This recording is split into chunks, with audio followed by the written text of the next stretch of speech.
After waiting for what feels like an entire lifetime, and maybe even more than that, I have finally decided it's time to write my review for Yokai Watch at 1 in the morning.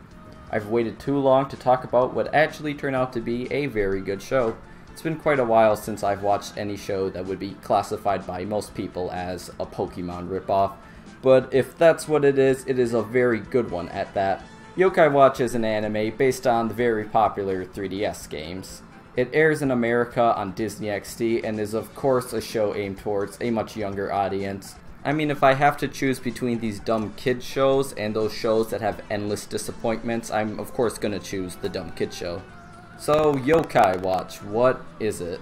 Well, it's a show about a boy named Nate who finds a watch that gifts him with a ghost, or in this case, yokai butler named Whisper, and the ability to see and capture other yokai as well.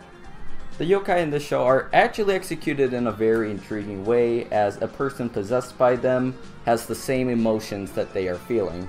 It doesn't just affect the way a person feels, but also a certain way that they act around people. This makes for a very different show from something like Pokemon, because now instead of characters fighting each other, they just kind of talk out their problems. Now in theory this makes it sound like the show is awful, but something to remember about Yokai Watch is it's a show that is more focused on comedy than action, and the show delivers exactly that. All of the yokai in this show have very humorous quirks to them, and some of the banter between these different characters is hilarious. And even when the humor is at its lowest, it still manages to be very enjoyable and gives each episode a good flow that makes it an addicting watch. You could even say it's an addicting yokai watch.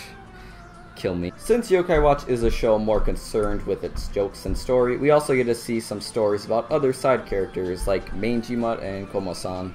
During each episode, these side characters provide a continuous story arc that the viewer follows. I do admit it's a bit strange to have the side stories be continuous and the main show not, but hey, I can't deny it works. Yokai Watch is a show that is able to feel fresh and new because it doesn't feel concerned with competing with any other shows.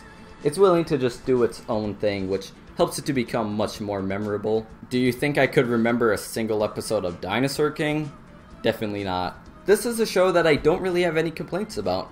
Sure, the main character of Nate may be a bit bland in personality, but the show constantly makes fun of him for being average, so that makes it okay, right? I think it does. It's fun to see a show that has again gotten popular enough for toys of it to be absolutely everywhere.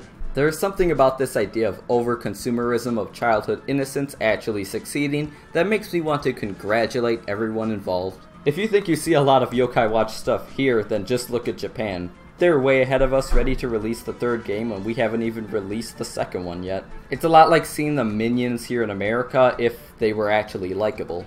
The entire idea of Yokai Watch just revolves around a company selling out, but it's done with such love and care that I actually don't mind it, at least not yet anyway. This is a show I can definitely recommend to pretty much anyone. Everything about it is just simple enough so that it's easy to get into and is still a great show to enjoy. So if you want a show made to sell merchandise that actually knows how to succeed in that goal, be sure to check it out. And those are basically my thoughts. I guess I may see you again soon. Maybe. That's it. Bye.